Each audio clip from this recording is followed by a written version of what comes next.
criticized a little bit for, and I'm not saying that that's necessarily what the goal is in raising your child, but when the parent proclaims that to be the goal, and then they fulfill it, maybe society should watch what they're criticizing if it's something abnormal to what they're used to.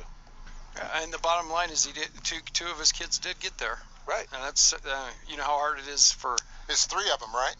Yeah, there's 3. I guess one's in the G League, right? Right. Yeah. But this one, like, you know, he's good. He's like a 10-time really All-Star. Yeah, I'm buying after seeing him prepping for the game and seeing him tonight. I'm buying him for sure. Did you hear my comments during the ball game? Because a couple of years ago, David and I had this little.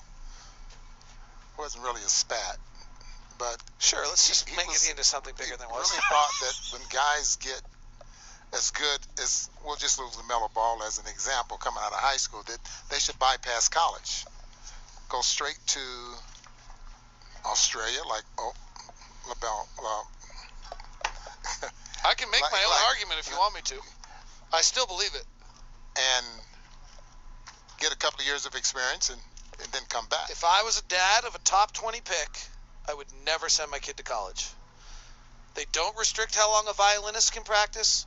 They don't restrict how long a choir can practice. They only restrict how long a basketball player can practice. My kid's a top 20 pick. He's going to make more money than that violinist or that drummer or that soloist on everything he does playing hoop. And you know what he's going to go do for a year? He's going to go play hoop. And he's going to do it in a professional setting with the right people around him, and I'll get an agent, and I'll take the money, and you'll get me my weight training, and I'll go spend a year to prepare no differently than every other kid in college is allowed to, except for a basketball player. Okay, so how many European players, there's more now than ever before, but that was the route that most of them was taking. Right. I mean, actually, the one that's so interesting is Bojan Bogdanovic, who said that if he wishes he'd come to the U.S. earlier so he could actually even practice more as an NBA player in the NBA teaching setting than Europe. So once as a pro, he's saying, I shouldn't have spent as much time in Europe. I should have come here earlier because the teaching's better. But, I mean, I'll be interested what Tim says. I mean, like, Tim coached in college. Like, I'm sorry. Like, no, I get it. I think college coaches just screw the kids up anyway. So send them the. How many just screw up, man? I'm just kidding. I was joking. Now that I'm out, I can say that. That's right.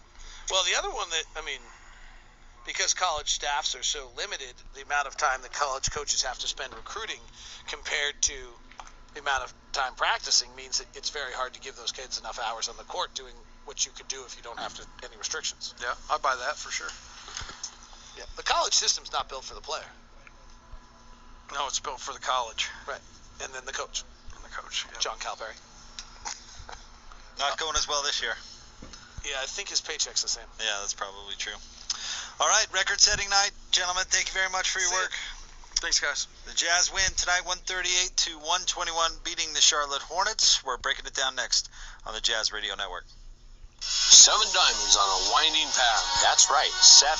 Each one bigger than the one before. These 7 diamonds are the 7 steps on the journey of love. And it's a journey full of miracles. The Miracle Journey pendant is the story of the 2 of you. And it's a story told in diamonds. And the Miracle Journey pendant has a miracle price. $119. Did you hear what he said? Just $119. Miracles happen daily at Morgan Jewelers. MorganJewelers.com. Did someone say ice cream? At Far Better Ice Cream, we refuse to be ordinary. After